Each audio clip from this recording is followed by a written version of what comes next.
დღეს ვისაუბრებთ სიზულის პოლიტიკაზე და ცენზურაზე, რომელიც ქართული ოცნების პოლიტიკის დამახასიათებელი გახდა. ჩვენი სპიკერები არიან ანით ავაძე, სამოქალაქო აქტივისტი და თბილისი პრაიდის წარმომადგენელი, ეკატერინე ახტომელაშვილი გენდერის მკვლევარი და ელენე აბაშიძე კურატორი.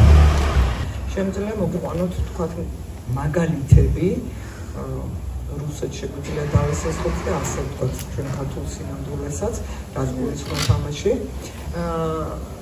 იმის გამო რომ არ არის განსაზღვრული რა იგულისხმება თავისთავად ამ პროპაგანდაში ვერც განსაზღვრავდნენ მოდით სიმართლის ჩვენ ესეთ შემთხვევაში მაშინ უნდა გამიჯნონ ერთმანეთსაგან იდენტობა და სექსუალური ქცევა რასაც ვერ შეგვიძლია მაინტერესებს როგორ მოახერხებენ ან მაგალითად როგორ მიაბავენ ასეთ შემთხვევაში ტრანს ადამიანებისთვის სპეციფიური სერვისების ხელმისაწვდომობის აკრძალვას. ერთ ტერმინიც ხო გენეტიკურად აი უამრავი რაღაც არის ახლა ჯანდაცვის სერვისებზე ხელმისაწვდომობა, იმიტომ ახსენე რომ ხო მიუხედავად იმისა, რომ ბიოლოგიური თავისებურებებიდან გამომდინარე ჩვენი მოსახლეობის ნახევარი არ სარგებლობს მაგალითად გინეკოლოგის მომსახურებით. ეს ხო არ არის საფუძველი იმისა, რომ ავკრძალოთ მაგალითად ან ეს ქალობის პროპაგანდას უკავშირდება თუ ასეთი მომსახურება გვაქვს.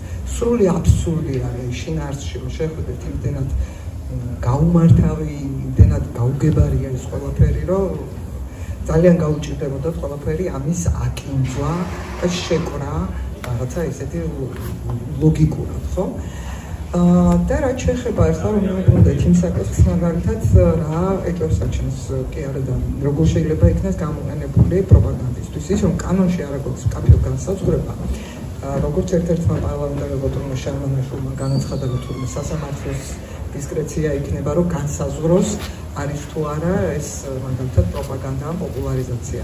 მარტივად რომ ვთქვა, ეს არის რომ ნებისმიერი ჩვენთაგანი შეიძლება დააკავონ და მე ამ ქართული ოცნების მმართველმა სასამართლომ უნდა გადაწყვიტოს მაგალითად მე უფლებრივი თანასწორობის პროპაგანდას ვეწევი თუ ეგრეთ წოდებულ ჭყალებში ვიტყვი რა თქმა უნდა LGBT პროპაგანდას რომელიც თავისთავად ნონსენსია და სისულელეა ხო და გეტყვით მაგალითად მედია საშუალებები ხო ყველაზე მეტი სენსიტიურობით ამ შემთხვევაში ონლაინ მედიები გამოირჩევიან და ვთქვათ ინტერვიუ მაგალითად ტრანს ადამიანთან რომელიც საკუთარ გამოცდილებაზე ყვება შეიძლება თუ არა ჩაითვალოს პროპაგანდად ან coming-out-ის ისტორია ვინმეს ხო ან რომელიღაცა მშობლის თავი დავანებოთ ყველა დანარჩენს ხო შეიძლება ასე გადაწყვეტოს სახელმწიფო შეიძლება ისე ბიზნეს ორგანიზაციები მაგალითად გაგახსენებთ кейს შაშადელიდან რომელზედაც ბევრი ვიცინეთ შესაძლოა ჭყონიას кейსი გახსოვთ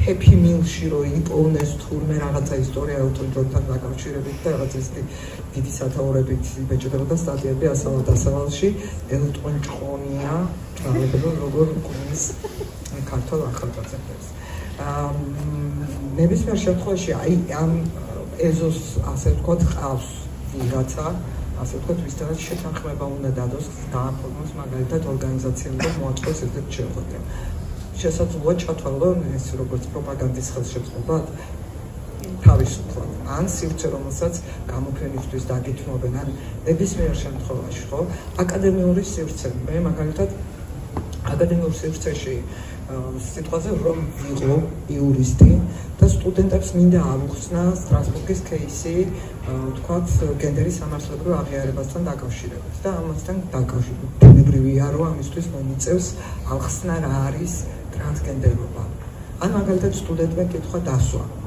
ხო ამ საკითხებთან დაკავშირებით სამართლებრივ კონტექსტში ეს შეიძლება ჩათვალონ პროპაგანდით მაგალითად დააჯარიმონ ლექტორი უნივერსიტეტი მესამე შემთხვევაში უკვე შეიძლება პატიმრობით ან ლიცენზიის შეწყვეტით დასრულებას ეს შეიძლება ვრცელდებოდეს შეკრება გამოხატვაზე არა მხოლოდ ქუიარ ადამიანების შეკრება გამოხატვაზე მაგ საუბარი იმიტომ რომ ქუიარ ადამიანები ისევე დგან თქვა ამ აქციებზე როგორც ნებისმიერი მოქალაქე პოლიტიკური აფილიაციის სოციალური მიკუთვნებების ასე ვთქვათ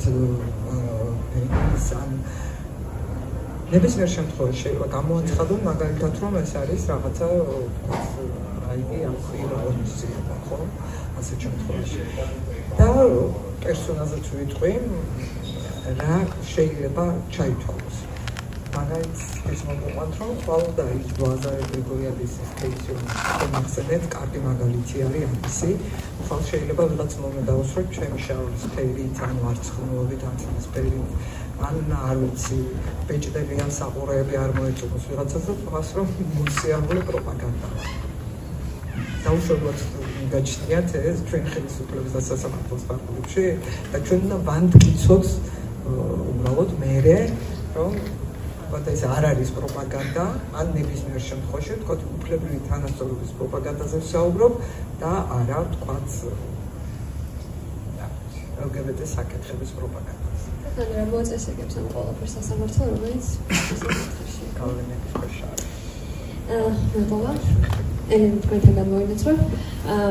თქვენ ძალიან კარგად გიცნობთ სახელმწიფო სივრცეს და სახელმწიფო სივრცეს სწორედ ერთ-ერთი ყველაზე ნათელი გამოხატულება არის ალბათ მათი, ვინც შეიძლება ესე კონკრეტულად ქვიარი არ იყოს, მაგრამ აკეთებდეს ხელოვნებას, რომელიც ქვიერთემატიკის იყოს და ამასაც ეხებოდეს, ხო? ხშირად როდესაც ჩვენ ვსაუბრობთ, რომ ეს არის ცენზურა, რაღაცებს კითხვები უჩნდებათ ხოლმე, რომ რატო არის ცენზურა, არავინ არ ზის და არაფერს არ უკრძალავს, ხო? ესეთი რაც კიდე დახატა, რაც კიდე დაწერა, რაც კიდე გადაიღება. სიამოვნებაში როგორ არის? ეკითხებით. არის თუ არა ეს ცენზურა? გამარჯობა, მადლობა დაბადებისთვის პირველ რიგში. არის მეც რო წავიკითხე ეს კანონი პირველ რიგში ეკითხვა გამიჩნდა. ანუ ეხა გამიცენზურებენ გამოფენას, რომელიც მაგალითად ეხლა მიმდინარეობს შევსიცეში თუ როგორ გავიგო. რა თქმა უნდა, ცენზურა რაღაც მხრივ საქართველოში დაწყებული იყო, ეს არ იყო LGBTQI თემისთვის კონკრეტულად, მაგრამ ცენზურა დაწყებული იყო მაგალითად კინოში არ გახმაურებული ხო ეს შეფრა როდესაც საუნა ჯაშის ფილმზე დაიწყეს ლაპარაკი და მისი ფილმიდან კადრების ამოღებაზე და ნუ არ გაუშვეს ხო დაუკენსებეს ეს ჩვენება ერთხელ და ეს ცენზურა უკვე დაწყებული იყო რა თქმა უნდა მე არ მქონია მოლოდინი რომ LGBTQ-ის თემა ან რა თქმა უნდა ამ კანონის მიმართ არანაირ მოლოდინი მე არ მქონია და ყველანი შოქში ჩავარდით როცა გამოვიდა, მაგრამ როგორც კურატორი და ხელოვანებთან მომუშავე ადამიანი, აი როგორც ახლა გასვისმენდი, ჩემთვის არის გაუგებარი, როგორ შეიძლება ეს იყოს დაცენზურებული, რა კუთხით შეიძლება ჩაითვალოს ხელოვნების ნიმუში პროპაგანდად, LGBTQI პროპაგანდად, იმიტომ რომ მე მაგალითად წლების მანძილზე ძირითადად მუშაობ ფემინისტურ და queer პრაქტიკებზე და ხშირად ხელოვნები ვისთანაც მუშაობ არიან queer თემის წარმომადგენლები. თუმცა ეს არ ნიშნავს იმას, რომ გამოფენაზე მოსული ადამიანი აუცილებლად შეიძლება ხედავდეს ანუ არ ვხვდები რას ხედავდე, რომ ეს გახდეს ცენზურისთვის საკმარისი რა. მაინც შიშველის ხეულები თუ არ არის ორი ერთი და იგივე ეს არ ვიცი ვერ ხვდები რაზე არის მაგ დროს ლაპარაკი და თან ძალიან იშვიათად თუ ხელოვნებაში ესეთი პლაკატური ნამუშევრები ზეც არსებობდეს ძირითადად აქ ლაპარაკია რომ ხელოვანი როგორც თვითონ არის queer-ი შეიძლება შეეხოს თავის პირად ისტორიას იმ ხშირად ხელოვნება პირად ისტორიასთან არის კავშირში თუმცა როგორ გითხრა არასდროს ეს არც ვიცი როგორ უნდა ჩანდეს აი ხო გეუბნები კურატორი და ხელოვნებაცოდნე და ამ სფეროში მუშაობ ამდენი წელი ვერც ხვდები რას ნიშნავს რა სინამდვილეში მაგრამ აი ეკას ცოტა მეცინება და მეუხერხულება კიდევ ამაზე ლაპარაკი მაგრამ როდესაც წავიკითხე ეს კანონი პირველ რიგში მეც ჩემსაც ეს იყო საგანგაშო იმდენად ბუნდოვანია რას გულისხმობენ პროპაგანდაში ხელოვნების შემთხვევაში იმდენად ბუნდოვანია რომ ეს იმას ნიშნავს რომ ეს შეიძლება იყოს ყველაფერი. აი, ყველაფერი შეიძლება იყოს პროპაგანდა. უბრალოდ სისარტყელა თუ ფიგურირებს ნახატში, ესეც შეიძლება იყოს პროპაგანდა. შეიძლება ჩემშულები ხშირად ხატავენ სისარტყელებს და არ ვიცი რას ნიშნავს ეს და შეიძლება ან არაფერს. აი, გაუგებარი, რომ ეს არ არის ჩამონათვალი რას გულისხმობ. და ამდენ საგანგაშო იმიტომ რომ ეს იმას ნიშნავს რომ აი ყველანაირი არაღია იმისთვის რომ თუ დაჭირდათ პირადად კურატორი ან დახურონ გალერეა ან დააჯარიმონ ხელოვანი არ აქვს მნიშვნელობა რომ ის ქეს განეკუთვნება ეს ხელოვანი თუნდაც ის რომ ქვია ხელოვანი უკვე საკმარისი შეიძლება იყოს იმისთვის რომ ის დააჯარიმდეს არ ვიცი სადღაც 23-მდე გამოფენა მაქვს გაკეთებული ალბათ სადაც ხელოვანი იყო ქვიარი მაგრამ ვერ ვხვდები ხელმოსაჭიდი მან რა არის იმისთვის რომ ეს დააჯარიმდეს სხვა რაღაცებზე ლაპარაკობდი, იმიტომ რომ ხშირად ისეთ მართლა რაღაც უცნაური პარალელები მიდის ხოლმე, რომ არც ვაკადრებ, რომ გავიმეორა, მაგრამ თუ არ ეხა პორნოგრაფიაზე ლაპარაკი, ხო შეიძლება თქვათ დაედო +18, მაგრამ პორნოგრაფია არ ნიშნავს, ხო ქვიარს მაინც და მაინც ანუ ჰეტერო ადამიანებისთვის არსებობს და თუ მაგაზე ლაპარაკი, რომ რაღაცა ეგეთი პროპაგანდა სექსუალური კადრები მძლავრობს და ბავშვებისთვის არ არის რეკომენდებული მესმის და დაადო +18, მაგრამ ეს ხო არ ნიშნავს ქვიარობას ავტომატურად. დიახ. ხოდარი გაიშოთქეთ დიახ გადმოვიდეთ. უბრალოდ ერთს დავამატებდი, რომ აი ეს ბუნდოვანება არის თქვენ ახალგაზრდები ხართ, მაგრამ არის ძალიან საბჭოთა გამოცდილება. როცა თქვენ უნდა ფიქროთ იმაზე, რა არის ან არ არის კანონის დარღვევა, თვითცენზურა. მადლობა კაროლის წამოჭერთ, იმიტომ რომ ამაზე სუსტად საუბრობით, არა მარტო თქვა თანამედროვე ხელოვნების სფეროში ადამიანები, არამედ ასევე საუბრობით აი თეატრი არის ძალიან შეწუხებული და კინოს წარმომადგენლები და საერთოდ სუსტად აი ეს საკითხი დაისვა, როგორ ეს საშიშროება იმისთვის, რომ დაიწყოს თვითცენზურა, იმიტომ რომ იმდენად არ ვიცით, რომ შეიძლება ადამიანმა თავი შეიკავოს თვითონ უკვე რაღაცა სპექტაკლში რაღაც ცერდან ამოღებაზე და ასევე ვლაპარაკობდით საბჭოთა გამოცდილებაზე, სადაც ცენზურა რა თქმა უნდა არსებობდა, მაგრამ ჩემთვის აი მაინც უფრო რაღაცნაირად იმდენად ღია არის შემოქმედებითი ისეთი მოქნილი არის შემოქმედებითობა და ხელოვნება, რომ მაინც იმეც ვიტოვებ, რომ საბჭოთა კავშირის თქვათ გამოცდილებაზე ხელოვანები იპოვნიან გზებს, რომ ცენზურა მოატყუონ რაღაცნაირად. წარმოიდგინეთ, რომ ამაზე ვსაუბრობთ, როგორ შეიძლება ხელოვანი ცენზურა მოატყუოს რეზულტატს. ხალხოთანაკა ზუსტად საბჭოთა გამოცდილებაზე ვსაუბრობთ, მაგრამ საბჭოთა კავშირს თავიდანებად ეს თანამედროვე სოფლიოშიც ეს ქართული ოცნების ხელწერა არ არის მხოლოდ ხო მათი გამოგონილი პოლიტიკური იარაღი არ არის, რომ გამოიყენა ჰომოფობია როგორც პოლიტიკური იარაღი. ეს შეხვედრია უნგრეთში, შეხვედრია რუსეთში, ამის გამოცდილებები არსებობს ავტორიტარულ სახელმწიფოებში. თქვენი აზრით რას მიანიშნებს ეს? არის თუ არა ეს ძლიერი ხელისუფლებების ნაბიჯები პოლიტიკური თუ პირიქით ხელისუფლების, რომელსაც სხვა არაფერი გასჩენია. ეს პოროგრაფისებთ ამ ყოველთვის პოლიტიკური იარაღი გამოყენებას. კი ბატონო, გეტყვით ძალიან ცალსახა პასუხი ამაზე არ არსებობს, იმიტომ რომ კონტექსტის გარეშე ძალიან ძნელი არის საუბარი, თქვათ მხოლოდ ახლა უნგრეთის მაგალითზე, ან რუსეთის მაგალითზე, იმიტომ რომ აი ეს ანტიგენდერული, ანტიფემინისტური მოძრაობა, რომელიც საკმაოდ ძლიერი არის და 90-იან წლებიდან იწყებს ასე ვთქვათ ათვლას. ბევრ ქვეყანაში არის და ბევრ ქვეყანაში ვთქვათ ულტრამემარჯვენეები, პოპულისტები ხშირად იყენებენ ხოლმე და ამ თემას მაგალითად, მაგრამ ეს არის აი კონტექსტი და მას აქვს არა მარტო იდეოლოგიური, არამედ გეოპოლიტიკური განზომილებაც ეს არის და დაგვავიწყდეს. მაგრამ თავისთავად ეს გენდერული იდეოლოგია, რომელსაც ისინი ებრძვიან, ჭრალებში ვამბობ, ესეც როგორც ცარიელი მდგენელი სხვადასხვა შინაარსით ივსება სხვადასხვა დროს, სხვადასხვა ქვეყანაში.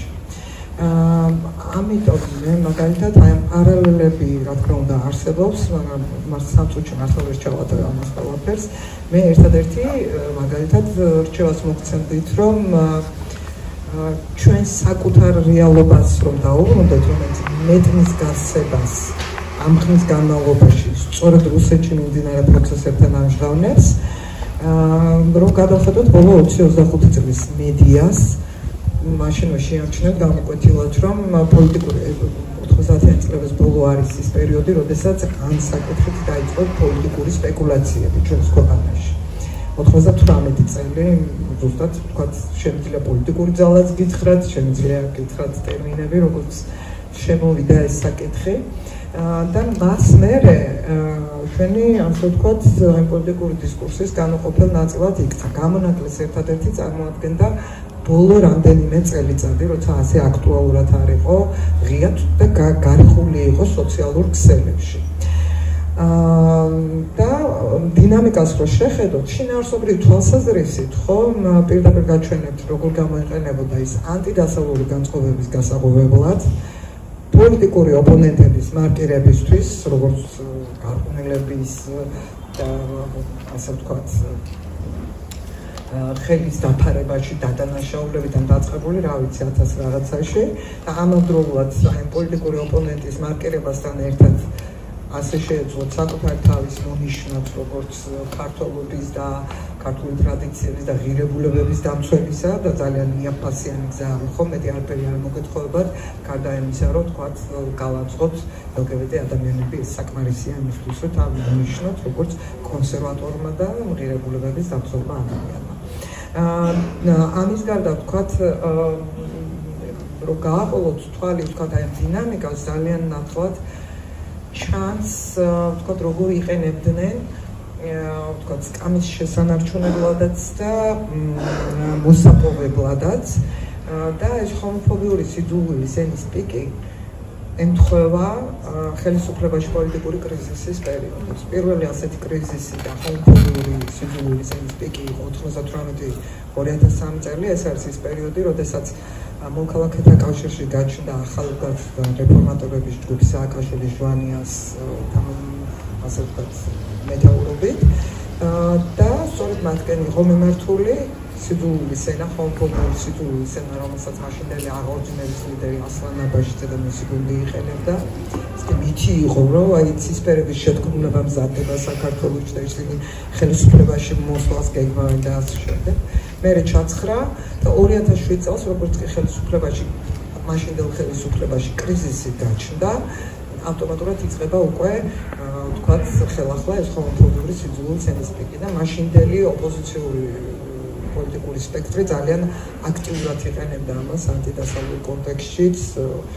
იმ პერიოდს უკავშირდება სწორედ ეს ფეიკი გეი პრაიდები 2007 წლიდან ძალიან კარგად მახსოვს, იმიტომ რომ ოფისშიც მოგვივარდნენ, იმპოზის ოფისში მოგვივარდნენ მაშინ ჟურნალისტები თავის კამერებით, როდესაც მედია ავრცელებდა ფეიკ ინფორმაციას, რომ საქართველოში იგეგმება გეი პრაიდი და ეს ის პერიოდია გადაგცემთ, რომ მაშინ 3 ადამიანი მუშაობდით ორგანიზაციაში, რომელიც თანამშრომელი ვერ აყავდა იმდენად სტიგმატიზებული საკითხი იყო.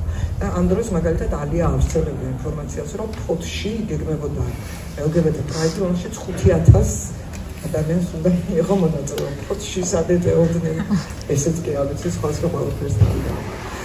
კი ბატონო, და ყოველ წელს ისეთი პოლიტიკური ბენეფიტის მონტანი აღმოჩნდა აი ეს ყოველწლიური ფეიქ ინფორმაციების გავრცელება, ხო, რაც არ უნდა გეთქვა, რომ არაფერი არ მზადდება, არავინ არ გისმენდა, მე გამოდიოდა აწყობდნენ პრეს-კონფერენციებს, ქუჩაში ესე ორგანიზებულად გამოდიოდნენ, რომ თავის დავამტვრევთ და ასე შემდეგ და არ მივცემთ საქართველოს გარკვევასება და ასე შემდეგ. მოკლედ თვითონვე გეგმავდნენ, თვითონვე მე აწყობდნენ ანტიგეი პრაიდებს და ჩემს ასე ვთქვათ გამოცდილებას და ცოდნას თუ ენდობით, ამ გამოცდილების თვალსაზრისით საქართველო არის ერთადერთი ქვეყანა, რომელშიც ანტიგეი ორგანიზებული გამოსვლები წინ უსწრებს თემის მცდელობას, რომ მოეწყო რაიმე მსვლელობა ქუჩაში. იმიტომ რომ 2012 წელს ვცადეთ პირველად ეს და 2013 წლის 7 მაისს რაც მოხდა, კი გემახსოვრება ცხოველას. და ერთი რამ, რაც მინდა ვთქვა და ამას დავამატო და ნელ-ნელა გაქრა, მე ესე კრიზისი ჩაცხრა და გაქრა, თუმცა ინერციით გრძელდება და მიუხედავად იმისა, რომ ის შეიძლება არ იყოს პირდაპირ მიმართული LGBTQI თემზე, ის ახდენს აუცილებლად აი ნეგატიური განწყობების გაღვივებას საზოგადოებაში, რომელიც მე შეიძლება მასობრივ ძალადობაში გამოიხატოს, არ ვიცი, ბულინგში, უამრავ რაღაცაში, პრობლემაში, ხო? ანტიდისკრიმინაციული შემდეგ ეს ჩაცხრა და მინდა გითხრათ, რომ ანტიდისკრიმინაციული კანონის მიღებას მაგალითად მაშინ მოყვა საკანონმდებლო საკონსტიტუციო ცვლილება, როდესაც კონსტიტუციაში ჩანაწერი შეიცვალა და ქალისა და კაცის ქორწინება აღიარეს, ასე ვთქვათ, ლეგიტიმურად და თავს მაშინდელი ქართული ოცნება იმართლებდა იმით, ზუსტად სიტყვასით თუ შემიძლია მოგიყვანოთ ციტატა, ღარიბაში ყოველ შემთხვევაში, რომ ამის საჭიროება გამოიწვია ცალკეული პოლიტიკოსების მიერ ანტიდასავლური განწყობების გამოვლენით სპეკულირების საკითხი. Რომ უბრალოდ აი ისე სპეკულირებდნენ ამ ანტიდასავლური განწყობებით და დასავლეთის გეიქორწინებას გვაძალებს, რომ ქართული ოცნება ვითომ ძულებული გახდა მიიღო ეს ცვლილებები. ამის მერე გაქრა ისევ პოლიტიკური საჯარო სივრცე და უბრალოდ გადაინაცვლა სოციალურ ქსელებში და ამას კიდე შინაარსობრივ სხვა რამე აქვს, იმიტომ რომ ის ძალიან ისეთი იყო. ერთადერთი პერიოდი შემიძლია გითხრათ, როდესაც ის იყო იდეოლოგიურად შეკრული და განსხვავებული და მართლა ეხმიანება და აიგება ეს ჰომოფობიური ნარატივი ისე, როგორც ვთქვათ, დასავლეთში ხდება. და მოგვიანებით უკვე მე ხელახლა ეს ალტინფო გახდა, ამისი ასე ვთქვათ, თავარი აქტორი და 2022 წლიდან უკვე ხელისუფლებამ წაართვა ასე ვთქვათ, იგივე ალტინფოს ეს ჰომოფობიური ნარატივი. ერთადერთი განსხვავება რაც არის, აი ბოლო 25 წლის განმავლობაში, ასე რომ არ არის ნამდვილად ქართული ოცნების ნოუ-ჰაუ, არც დედამამას სახელი, არც ანტიდასავლური განწყობებისთვის გამოყენება, არც ინცესტის ხელოვნურად დაკავშირება LGBTQI საკითხებთან. გასაგებია ხორისთვის ჭირდებოდათ ინცესტის მაპატიეთან გამოთქვას და ჩაკვეხება ამ კანონში. რომ ეს არის ერთადერთი სექსუალობასთან დაკავშირებული ერთადერთი საკითხი, რომელშიც ყველა კულტურასა და ქვეყანაში არსებობს ტაბუ. შეგიძლიათ 2014 წელს ნინო ბურჯანაძე როგორ გვაშენებდა ნატო-ში და ევროკავშირში შესვლით, სადაც თურმე ჰომოსექსუალობია და ინცესტია დაკანონებული, ხო, ეს ისინი გაგახსენებთ და მათ შორის თარგმანები და ძალიან ბევრი. ერთადერთი განსხვავება რაც არის და ძალიან ძინე მინდა გითხრათ, რომ თუ ის რაც ამდენი ხნის განმავლობაში პოლიტიკური დისკურსის ნაწილი იყო, ხან დაფარული, ხან ზემოთამოსული, დღეს გადაიქცა პოლიტიკურ ჰომოფობიად და ასახვა პოვა კანონმდებლობაში. ბოდიში ცოტა მიგრძელდება სამწუთიან რეგლამენტს ვერ ვიცავ. დაიწყება ძალიან საინტერესო არის. დეტალების გახსენება. ზოგიერთ არ გვახსოვს აქ წლოვანი გამოდიოდა. აი, მოგეთ შემიძლია ახლა გკითხოთ,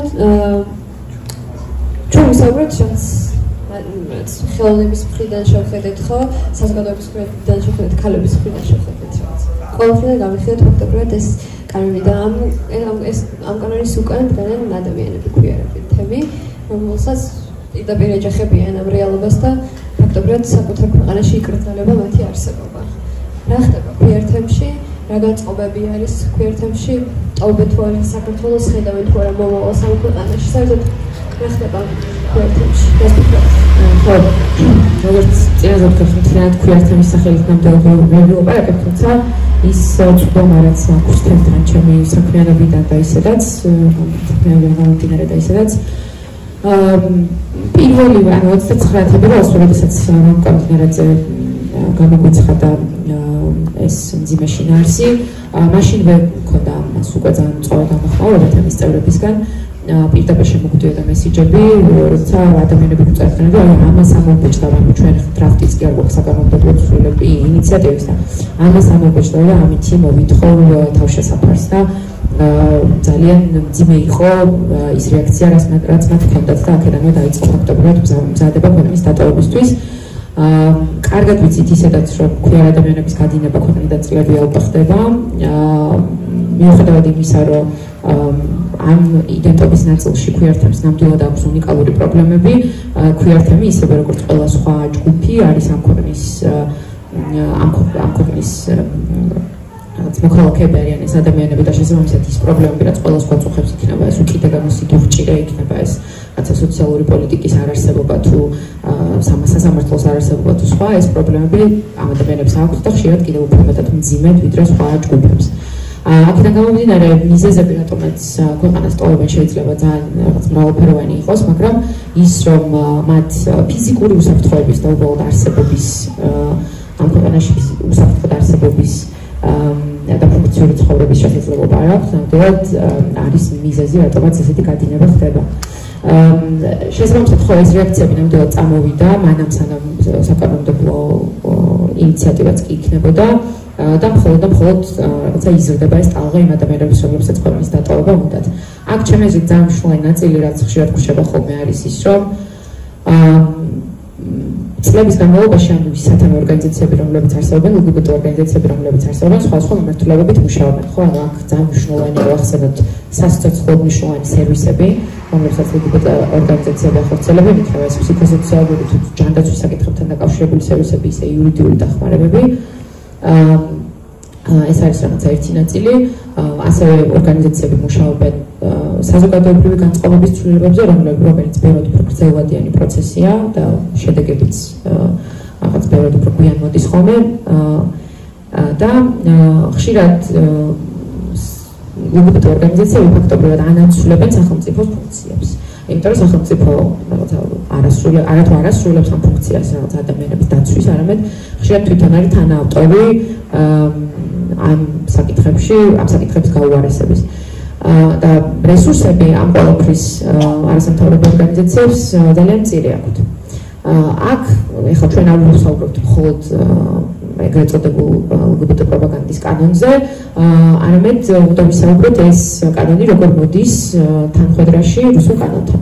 იმიტომ რომ რუსული კანონი ფაქტობრივად ვიცით ყველა კანონი რაც იყო და რაც არის მიზანი, არის რაღაც სამოქალაქო საზოგადოების შეზღუდვას და ამაში ჩვენც LGBT ორგანიზაციებიც მოვიაზრებით და ფაქტობრივად თუ ეს კანონი დარჩება, საერთოდ ჩვენი არსებობა არარსებობის და ფუნქციური რაღაც ოპერაციული ფუნქციონირების შენარჩუნების საკითხი ძალიან დიდი კითხვის ნიშნის ქვეშ დგას, მიუხედავად იმისა, რომ კი რაღაცა ჩვენზე უფრო მძიმე მდგომარეობაში მყოფი ავტორიტარულ რეჟიმში რაღაც დონეზე ძალიან ცოტა, მაგრამ ორგანიზაციები ახერხებენ რაღაც სცენარების გამოგონებას და თუნდაც სხვა ქვეყნიდან რაღაც ინიციატივების განხორციელებას, ხო? ამ სცენარებზეც რა თქმა უნდა არის საუბარი, თუმცა ფაქტობრივად თუ ეს კანონი დარჩა და თუ ეს ხელისუფლება დარჩა და შესაბამისად ეს კანონები შენარჩუნდა, ჩვენ ერთს კი დავეხმარებთ, ანუ ორგანიზაციული რესურსიც კი არიარსებებს იმ კუთხით, რომ იმ ადამიანებს, რომლებიც აქ რჩებიან და რა თქმა უნდა, რომ ყველა ვერ წავა, არ ვიცი, თუ აქ იმის წარმოდგენა, რომ რაღაცა ეს ტყუილი სტატუსის მოპოვება დასავლეთ ქვეყნებში მარტივი პროცესია, ეს არ არის. უმრავლესობა ქვიან ადამიანების ამ ქვეყნიდან ვერ წავა და ფაქტობრივად აღარ დარჩება ის ორგანიზაციული რესურსიც კი, რომ ამ ადამიანებს დავეხმაროთ ლოკალურად სხვადასხვა საკითხების მიმართულებით. ეს არის მძიმე რეალობა, რომლის წინაშეც ვდგავართ. ვისაუბრეთ კანონმდებლობის შინაარსზე, ალბათ ყველა ნაწილი პრობლემური არის, მაგრამ ალბათ გავაყოფთ ყველაზე მეტად ტრანსადამიანების ტრანსადამიანების გამოცდილებას და იმ სიმძიმეს, რაც ამ კანონმდებლობას აქვს, მე არ ვიცი თქვენ ცით თუ არა საერთოდ რამე კომუნიკაცია არსებობს თუ არა ამასთან დაკავშირებით ტრანზიციის პერიოდში ადამიანებს რას უშვებიან და რა გეგმა აქვთ, როდესაც კანონში პირდაპირ წერია, რომ ნებისმიერი სამედიცინო მანიპულაცია და მხოლოდ სქესის შეცვლასთან დაკავშირებული ოპერაციები არ გულისხმობა ფაქტობრივად შეზღუდული იქნება, ანუ ბევრია ესეთი შფოთვის და განგაშის შემცველი კომპონენტი არის ამ კანონში და შესაბამისად რეაქციაც არის ქვიანი თემის რეაქციაც არის პროპორციული. და ერთ რაღაცას ხო, ანუ ეტაპობრივად ვითარდებოდა წლის განმავლობაში, ხო, ეს შფოთვები და ეს განწყობები ქვიან თემში და კესარიას გარდაცვალება ნამდვილად იყო კიდევ ერთი რაღაც დამატებითი შრე ამ ყველაფერში და ძალიან ხო არ ვიცი გასაგები ვალიდური რეაქცია აქვს თემს ამ ყველაფერზე, თუმცა მეორე განმავლობაც აქვს ამ ყველაფერს და მე ძალიან ვეწინააღმდეგები იმ პოზიციას, რომ მიუხედავად იმისა, რომ ყველასთან ძალიან კარგად გვესმის, რომ დავიბრძოლოთ არჩევნებისთვის, ვერანაირად ვერ იქნება ქვიან ადამიანებისთვის რაღაც ადეკვატური და მორალურად გამართლებული იმის თქმა, რომ რაღაცა დარჩნენ ხალხ და არჩევნებისთვის იბრძოლენ, რომ მათ სხვა ჯგუფებისგან სხვაობით ალბათ ყველაზე უფრო საგანგაშოდ უდგათ ფიზიკური უსაფრთხოების და უკვალურად სიცოცხლის გადარჩენის რისკი. ერთსაც კითხავენ თუ შეიძლება. ჩვენ გვახსოვს, სანამ ამ კანონს მიიღებდნენ, სახალხო განხილვები მოიწყო, ხო? და რაც რეგიონებში დადიან, გვახსოვს ერთი და იგივე ადამიანები დაზაპირებული კითხვებით, ერთი და იგივე კითხვებს ასვავდნენ და გვახსოვს, რომ რაღაც მოყვა კრიტიკაც თუნდაც თემის მხრიდან, სამოქალაქო საზოგადოების მხრიდან, რატომ ამ განხილვის პროცესში ეს პლატფორმა რატომ არ გამოიყენა რომელიმე სამოქალაქო აქტივისტმა ან არასამთავრობო ორგანიზაციამ ამის შესახებ თუ შეგიძლია რამდენიმე სიტყვა გითხრა რა სტრატეგია იყო არჩეული თქვენს მიერ და რაღაც ისე ჩაიარეთ თითქოს თავის თავს ელაპარაკებოდნენ რაღაც სარკედაც გამოჩნდა თითქოს რა შეჭირდებოდა ეს აქ ჩემს საყვარელ ნაწილით დავიწყებ, როდესაც ისევ ვფრინდები გამომგონდა ეს პირველ განცხადებას. რამდენიმე დღე მე მგონი ერთი კვირა იყო გასული, როდესაც ეს შინაარსი დაგვიანონსეს და რამაც ჩვენგან ვერ მიიღეს ის რეაქცია, რაცაც ელოდნენ. რასაც ელოდნენ ეს იყო ქუჩა, პროტესტი, ყვირილი, აქტიურად წინააღმდეგობაში შესვლა და მათ შორის ალბათ თავდაცვის პოზიციაში ჩადგომა, რომ არა ჩვენ რაღაცა ბავშვებს არ ვყვით, ხო, ანუ უარყოფის ფაზაში უნდა შევსულიყავით და თავდაცვაში რომ ჩვენ ნამდვილად არ ვართ პროპაგანდისტები, რომელთა მიზანიც ბავშვებს გაყვნა და ერთ-ერთი მე მგონი ფორმულას კადრი არის, სადაც ფორმულა ჟურნალისტ პასუხობს მკვლინარაძე ესე გამოდის და სრულად აღშფოთებული ლაპარაკობს, რომ კი მაგრამ სადარიან ეს არასამთავრობო ორგანიზაციები რატო არ გვეხმიანებიან და მე კიდევ უფრო ინტენსიური ხდებოდა ეს რაღაც დაუშრეტელი სურვილის დემონსტრირება მათი მხრიდან, რომ ამას ელოდნენ და რაღაცა მათი ხელწერის ნაწილი ერთ-ერთი ხელოვნური სამოქალაქო დაპირისპირებების შექმნა არის ცხადია და რაღაცა გაშავება სამოქალაქო საზოგადოების და ამის მერე უკვე რეტროსპექტიულად დავინახეთ რაც შეიძლება და ყოფილიყო ამ რაღაცა მწვავე რეაქციის მოთხოვნილების მიზეზი მათი მხრიდან, იმიტომ რომ მათი რაღაც ერთ-ერთი პროქსი ჯგუფი პროპაგანდისტული მედია პოზიტივი ამ შემთხვევაში რუსული კანონის პროტესტების პერიოდში დოკუმენტურ ფილმებს უშვებდა იმასთან დაკავშირებით თუ როგორ მართავს თბილისი პრაიდი რუსულ კანონს და ამით ცდილობდნენ რაღაცა LGBT აქტივისტების პოზიციონირებით, რომლებიც ჩვეულებრივ სამოქალაქო აქტივისტები არიან და რაღაც არ მხოლოდ LGBT აქტივისტები ამ პროცესის ესე გაშავლებას ასე ვთქვათ. რაც შეეხება რეაქციას, ანუ მე არ ვიცი ჩემი დამოკიდებულება მაქვს ქუჩასთან და პროტესტთან დაკავშირებით და ძალიან ამოწურვადი და საფრთხილო რესურსი მგონია ქუჩა და პროტესტი.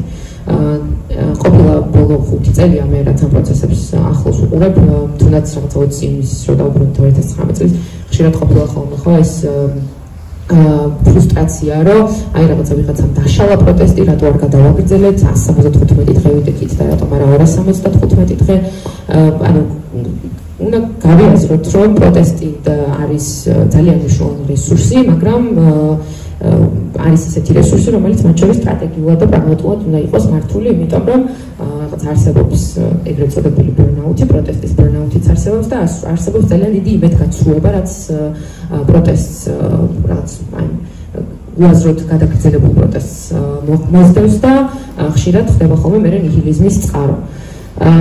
ხო, ამ რაღაცა რეაქცია ამ ყველაფერს ვერ ამოგვიჭავთ კონტექსტიდან, ხო, ანუ როდესაც პირველი მოსმენით მიიღეს ეს კანონი ხაერში იყო, ხო, რაღაც პერიოდი გამოკიდებული, მე რუსული პროტესტის მეორე ტალღა გავიარეს და მე დააბრუნეს, ანუ ამ კონტექსტიდან ვერ ამოგვიჭავთ, ხო, ანუ 300,000 ადამიანი გამოვიდა და ესეთი რაღაცა ერთობის ხარისხი დაიდო და მე არ ვუყურებ ამას რაღაც წაგებულ ომი არ წავიგია პატარა ბრძოლა წავაგეთ, იმიტომ რომ პროტესტი თუ შევცვალეთ რუსული კანონი, მაგრამ ფაქტი ხო ფაქტად რჩება, ხო, რომ აქ ვერ გვიშველა ქუჩა. ეს არის რაღაცა ერთი ნაწილი ამ ყოველფრის და მეორე ის, რომ ჩვენ უკვე ამ პროცესში ხო, ანუ რაღაც თბილისი პრაიდმა და ჩვენს ირგვლივ არსებულმა თემის წევრებმაც დავინახეთ, რომ თავარი მიზანი, ერთადერთი თავარი მიზანი, რაც შეიძლება წელს გქონდეს, არის არჩევნები. და არც ხოლმე რუსული კანონი გვაქვს, ოფშორების კანონი გვაქვს, გენდერული კვოტები წაიღეს, ანტი-LGBT კანონი შემოიღეს, ხო, ანუ ამ ყველაფერს ერთიან კონტექსტში უნდა შევხედოთ, სად მივყავართ ამ ხელისუფლებას და შესაბამისად ჩვენი მიზანიც, ხო, რაღაცა შორტ-თერმ მიზანი გახდა ის, რომ მაქსიმალურად ამოხსნათ ადამიანებს ეს კანონი რას ნიშნავს ცხადია. თუმცა რას ნიშნავს ამ პოლიტიკურ კონტექსტში და რა შეიძლება რომ იყოს ჩვენი მიზანი და ძალიან ბევრი რაღაცა ვალიდური ემოციის ფონზე არ დავკარგოთ ფოკუსი ამ ყველაფერს. და დღესაც ფაქტობრივად ამ ზონაში ვართ, ამ მიმართებით არ გვწამს ჩვენ არანაირად, რომ ამ ხელისუფლების რეჟიმში შეიძლება ცალკეულად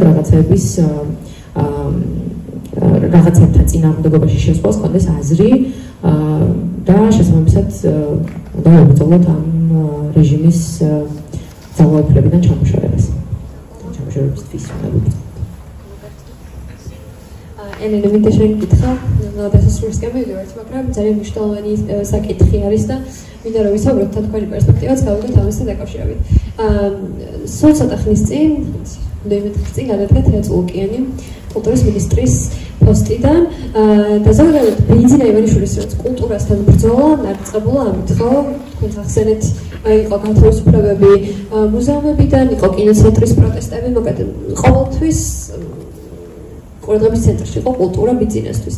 მაგრამ რადგან თითქოს მან შეცვალა ბრძოლის სტრატეგია, იმიტომ რომ 2012 წელს ის ხელისუფლებაში მოვიდა, მან დაუნიშნა პენსიები, ხელფასები ხო, არტისტებს, ხატვრებს და მანამდეც.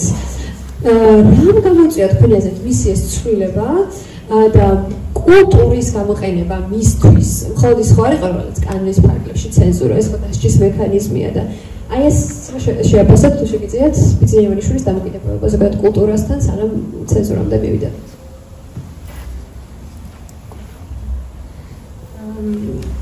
კი, მე ვფიქრობ, რომ ბიზნეს ივანიშვილს კარგად აქვს გააზრებული კულტურის ძალა. ეს არ არის შემთხვევითი, რომ თქვა პენსიები როცა დაენიშნა გამოჩენილ სახალხო არტისტებს, რეჟისორებს, მსახიობებს და მომღერლებს, ეს არ იყო შემთხვევითი.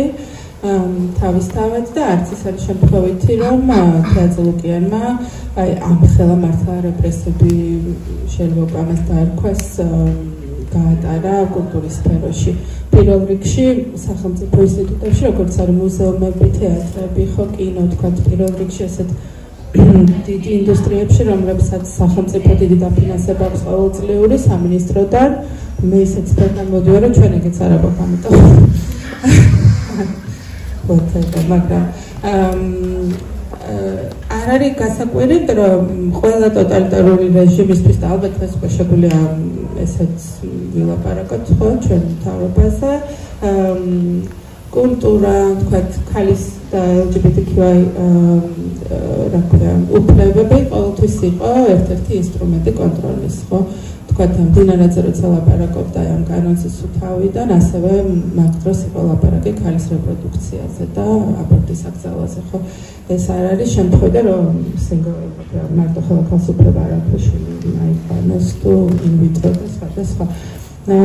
ეს სამწუხაროდ ნიშანდობლივი არის ხელისუფლებების ტოტალიტარული მართლობების ასევე კრიზისის დროს მიმართავენ ხოლმე ესეთი იარაღებს, იმიტომ რომ ალბათ თვითონაც არ აწყობთ ხარ გიცახე და ეს არის მართვის ერთ-ერთი მეთოდი. კულტურას მიუხედავად იმისა, რომ საქართველოში მართლა სასაცილოდ დაბალი დაფინანსება ქონდა ყოველთვის, ან იმ ჩამოთვლილობსაც თეატრი და კინო და სხვა თანმიმდევრულად არასოდეს არ ქონია, ამიტომ კიდე არ ვახსენებ ამ სფეროს.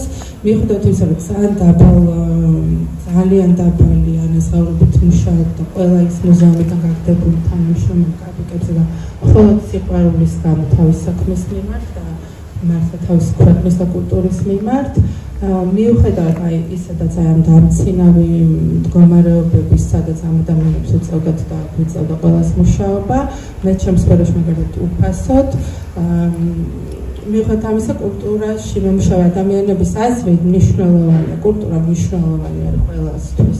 კულტურა არის ალბათ ერთადერთი, რაც ადამიანს განასხვავებს ცხოველისგან, ხო, ანუ არ ვაკინებ თქვენ ცხოველებს, მაგრამ ეს არის კულტურა არის, რაც ადამიანს ქმნის ადამიანად და კულტურა ქმნის ქვეყანას ქვეყნად, ანუ ვით განსხვავდება ერთ ქვეყნიდან მეორისგან. პირველ რიგში ეს არის კულტურა. კულტურაში აღარ მოიაზრება ასევე ღვინის წარმოება თუ პურის წყობა, ხო, ეს არის წესი. და ამ წესის კონტროლი პირველ რიგში ახასიათებთ ასეთ რეჟიმს. და პოლსკენ მიდავდაგისოთ ყველას ეს შეკითხვა და ორ წუთში როგორ პასუხად შეიძლება ანი მახსენა მისი სიტყვის ბოლოს რომ ანტილოგობათა კანონი ეს არ ყოფილა რაღაც ცალკეული კანონი შეიძლება აღვქვათ ის როგორც პაკეტად ხო ოფშორულ კანონთან და რუსულ კანონთან ერთად და მაშინ როდესაც ფრუსტრაცია გვიტევს ხოლმე ადამიანებს წინ რაღაც მხოლოდ არჩევნებს ხედავთ ამ შემთხვევაში მაინც თქვენ კონკრეტულ მოუდინებს არ შეგეკითხებით ცხადია არჩევნებთან დაკავშირებით მაგრამ მნიშვნელობაზე გკითხავთ თქვენ ეს რამდენად მნიშვნელოვანია ეს არჩევნები და იმ შემთხვევაში თუ ხელისუფლება დარჩება ისე ხელისუფლად სალამდე შეიძლება მივიდეს ეს ყველაფერი და კიდე რა დარჩა ისეთი რაც არ გავაკეთებთ. ყოველჯერზე გქონია ხოლმე რომ აი ამის შემდეგ რა უნდა გააკეთონ, მაგრამ გავაცებენ ყოველჯერს. კი ბატონო და ამ კანონების ერთ როგორ თქვა, ერთ მავნებელ ტენდენციაში მოქცევას კიდევ თქვენაი სიმბოლური დატვირთვაც აქვს და ერთგვარი პასუხიც არის პრინციპში ანალიზად საუბრობდა ამ შემთხვევაში, იმიტომ რომ არც ერთი ეს კანონი არ არის იმის მიღმა. და როდესაც ვთქვათ აი ამ სტრატეგიულ დონეზე იყო საუბარი, რაც LGBT საკითხებს და ორგანიზაციებს ეხებოდა ამასთან დაკავშირებით და მაგალითად როგორც ამ ვიზგის გამგეობის წევრი და უშუალოდ ჩართული აი იმ მსჯელობებში, როდესაც გადაწყვეტილებას ვიღებდით ამ საკითხზე, ჩემს მოსაზრებასაც გეტყვით, ვიზგის პოზიციაც არის ამ შემთხვევაში, სხვა პოზიციაზე მოვიდეთ. ხო. ერთი ეს არის რომ მე საერთო ფრონტის ფრაგმენტიზაცია.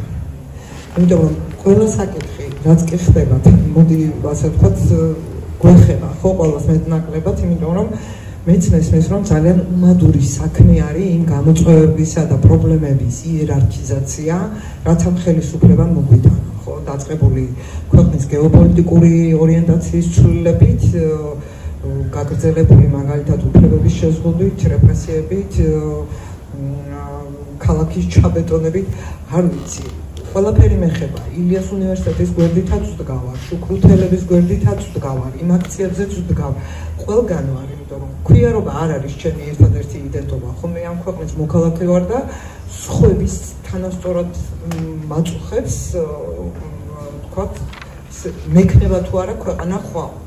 მე ასე უყურებ ჩვენს მომავალს. თავისთავად ცხადია, მნიშვნელოვანი არის, რომ როგორი ქვეყანა მექნება, როგორი ქვეყანა მინდა, ეს მეორე საკითხია. და მე ძალიან დიდი იმედი მაქვს, რომ არ გავიმეორებთ აი 90-იანი წლების შეცდომას, როდესაც გვინდოდა დამოუკიდებლობა და ვფიქრობდით, რომ მე ყველაფერი თავისთავად იქნება. მე მგონი ეს ილუზია დღეს არავის არ გვაწუხებს, რომ თავისთავად არაფერი არ იქნება. მაგრამ ის რომ ჩემი ქვეყანა არ მინდა რომ რუსეთის შემადგენელ ნაწილად ვიხილო ხვალ, ეს თავისთავად ცხადი არის. და ამიტომაც მაგალითად, როდესაც მსჯელობდით ამ საკითხებზე, ხო და ძალიან ბევრი პრობლემა არის. ოფშორების გაპროტესტებაც მინდა, ისიც მინდა, იმასაც ვაპროტესტებ, იმასაც ვაპროტესტებ. მეორეს მხრივ ეს აუცილებლად გამოიწვევდა ისედაც როგორ თქვა, აი მინიმალური რესურსები რაც კი აქვს სამოქალაქო სექტორს, იმიტომ რომ ამ ბრძოლის ველზე მარტოა დარჩენილი. მედია მეტნაკლებად ონლაინ მედიების გამოკლებით პრაქტიკულად ცენზურის ქვეშ არის, ოპოზიციური ველი თითქმის მთლიანად განადგურებული იყოს. ერთადერთი, როგორ თქვა, აი ბუფერული ფუნქცია რასაც აქვს, რომ სახელმწიფოს ზეწოლა მოქალაქეზე არ იყოს ასეთი პირდაპირი სამოქალაქო სექტორი და ერთადერთი ვინც წინააღმდეგობას უწევს, მოდით ასე ვთქვათ, ხო? მედგარ წინააღმდეგობას. ამიტომ ამ ველის ფრაგმენტაცია, ხო და დაგსაქსვა სხვადასხვა საკითხებზე ჩავთვალეთ, რომ არ იქნებოდა ეფექტური. და მეორე და ძალიან მნიშვნელოვანი, ჩემს გამოცდილებას თუ ენდობით, ხო, აი ამ საინფორმაციო ომის პირობებში, ხო, და სამხარეს ხელისუფლებას აქვს უზარმაზარი რესურსები, ფინანსური რესურსები იქნება, საინფორმაციო არხები იქნება, ტროლბოტების არმია იქნება თუ სხვა რამ.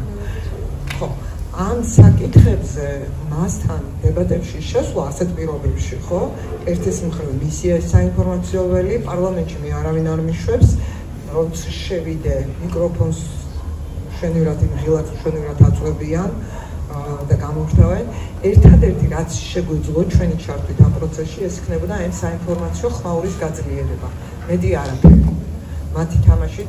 ამიტომ მიუხედავად იმისა, რომ იმ ზიანსაც ვაცნობიერებთ, თქვათ, რაც აი ამ სტრატეგიულ დუმს მოაქვს და მოიტანდა,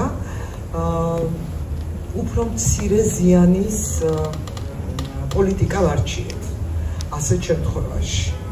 თორემ ეს საკითხები არსად არ წავა, ეს საკითხები დღის წესრიგში აუცილებლად დადგება, როგორც კი ამ არჩევნებს მოვიგებთ. და მე სწორედ ესე ოპტიმისტურად ვიყურებ. რეალისტი ვარ, მაგრამ ოპტიმისტიც ვარ ამავდროულად და სწორედ ასე ვუყურებ ჩვენს ბრძოლას და ჩვენს წინააღმდეგობას.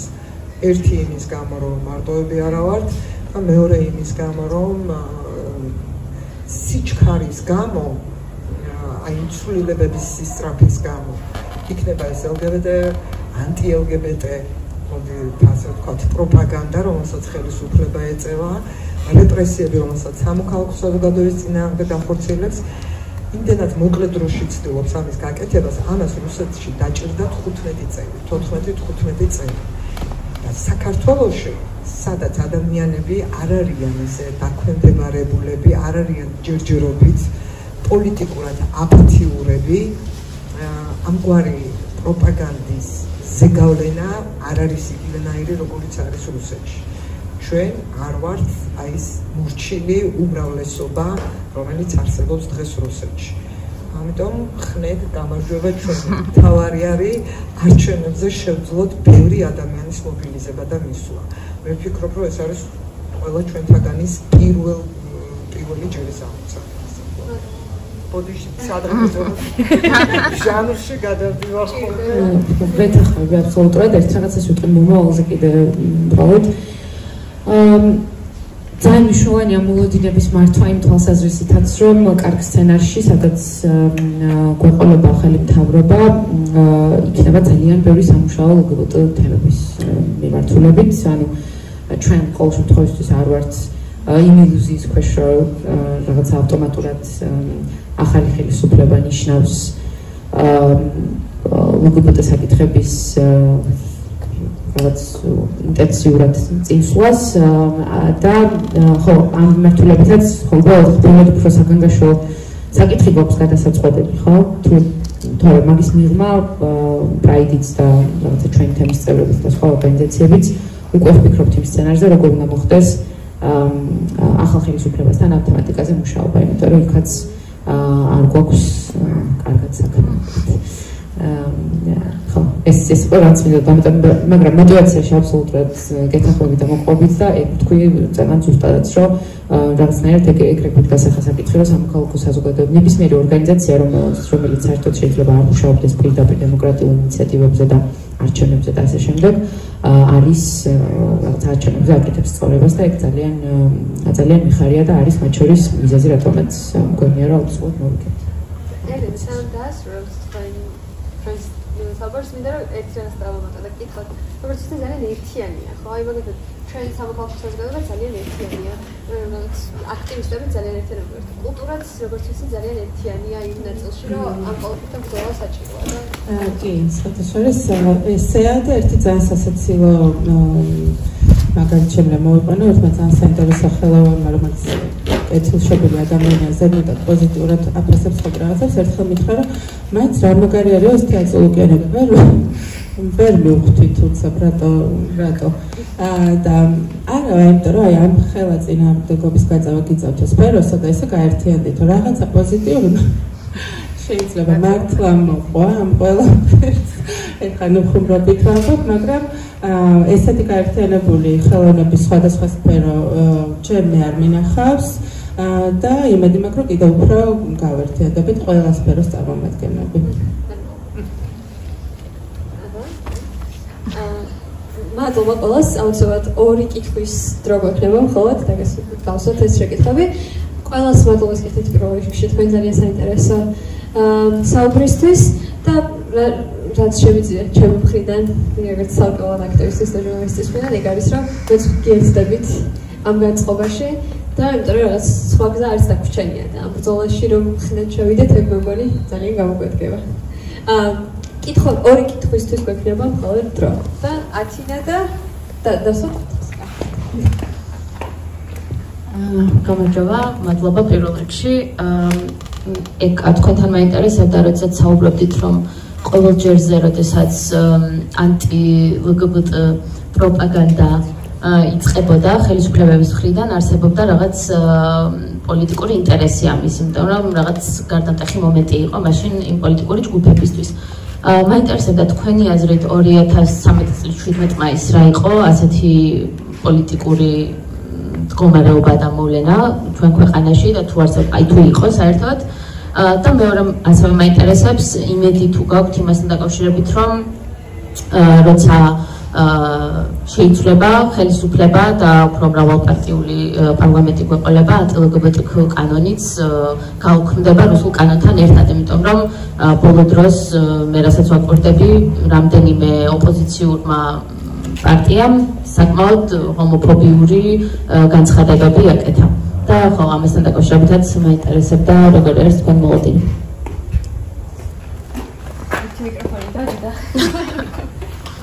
ბატონო შეიძლება რომ მოკლედ გიპასუხოთ 2013 წელს რაც შეეხება ეს არის 2017 წელს დაწყებული ტალღა, რომელიც ინერციით გაგრძელდა, ასე არ არის, რომ ერთ დღეში იწყება და სრულდება ხოლმე ეს ჰომოფობიური ტალღა.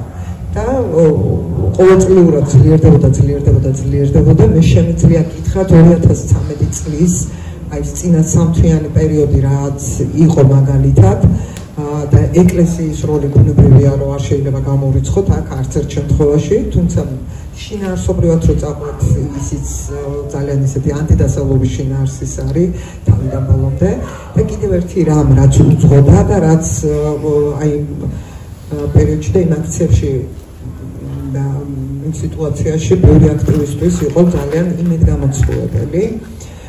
გეტყვით ამასაც, იმიტომ რომ ეს კულუარული ინფორმაციით რაც ჰქონდა, ეს იყო იმ დაპირებებზე, ასე ვთქვათ, უარესთან თუ გადაგდება ქართული ოცნების მხრიდან, რა დაპირებაც ჰქონდა საპატრიარქოს არჩევნებში მისი ჩართულობისთვის. მე გეუბნებთ კულუარულ ინფორმაციას თავს ვერდავდებ ამაზე და ამ გზით მაგალითად ეკლესიამ გადაწყვიტა, რომ ეჩვენებინა ვინ არის ამ ქვეყანაში ბოსი. ხო, იმიტომ რომ ეს ერთგვარად რაც არ უნდა ეხლა ვთქვათ ხوارებაშვილის ჰომოფობიაზე ვისაუბროთ და აი თქვენ წეგან ახსენეთ პოლიციასთან ეს პოლიციისგან მიღებული დაპირებები, რომ ასე ვთქვათ უსაფრთხოება დაცული იქნებოდა, ფრაზაც კი მახსოვს მაშინდელი, რომ ასე პირდებოდნენ მაგალითად დიპლომატიური კორპუსის წარმომადგენლები, თუ ჯარის გამოყვანა რომ დაგჭირდეს, ჯარს გამოყვანთო და არაფერი არ მოხდებაო დაპირება ასეთი. ხო, იმიტომ რომ რეპუტაციული ზიანი მაშინ სახელმწიფოსაც მიადგა.